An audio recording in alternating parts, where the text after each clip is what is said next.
Assalamualaikum. Welcome again to this important session on the teaching license syllabus under SIBA testing service guided by the principles of merit, transparency and technology.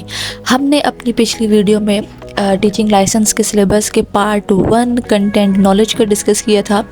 आज हम discuss करेंगे part 2 यानी आपका pedagogical content knowledge.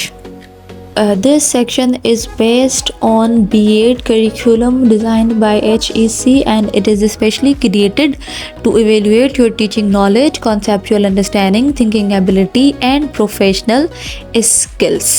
तो जी इस section में आपसे education से रिलेटेड फंडामेंटल और कॉन्सेप्चुअल नॉलेज की टेस्ट ली जाती है। इस पोर्शन में आपके मेजर एरियाज़ हैं और मेन टॉपिक्स हैं और उनको फिर फर्दर सब टॉपिक्स पे भी डिवाइड किया गया है। तो फर्स्ट आपका टॉपिक है फाउंडेशन ऑफ एजुकेशन। तो इस टॉपिक पर आप पढ़ोगे कि एजुकेशन असल में किस बुनियाद पर खड़ी है। और then we have child development psychology. इस पे आप पढ़ोगे कि स्टूडेंट का माइंड कैसे काम करता है और वो कैसे सीखते हैं डिफरेंट स्टेजेस पर। Third we have classroom management. इस टॉपिक पे आप पढ़ोगे कि टीचर क्लासरूम को कैसे control, organise, effective learning environment में कन्वर्ट करता है। Then we have assessment and evaluation.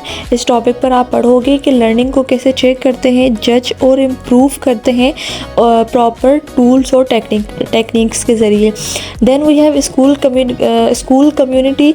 इस टॉपिक पर आप ये पढ़ोगे कि टीचर सिर्फ क्लासरूम का इंस्ट्रक्टर नहीं होता बल्कि सोसाइटी में चेंज लाने वाला एक रिस्पॉन्सिबल इंडिविजुअल होता है।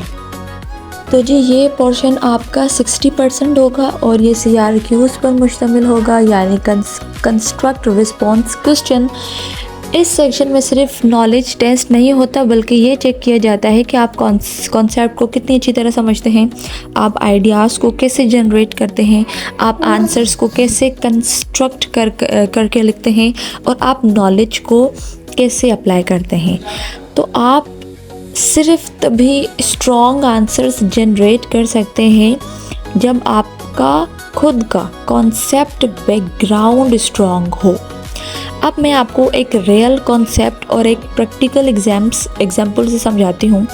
अभी अगर मैं आपको कहूँ कि राइट ऑन फ्रेंच रेवोल्यूशन और आपको उसका बैकग्राउंड, कॉजेस, इवेंट्स, इम्पैक्ट का नहीं पता, will you be able to generate a effective answer?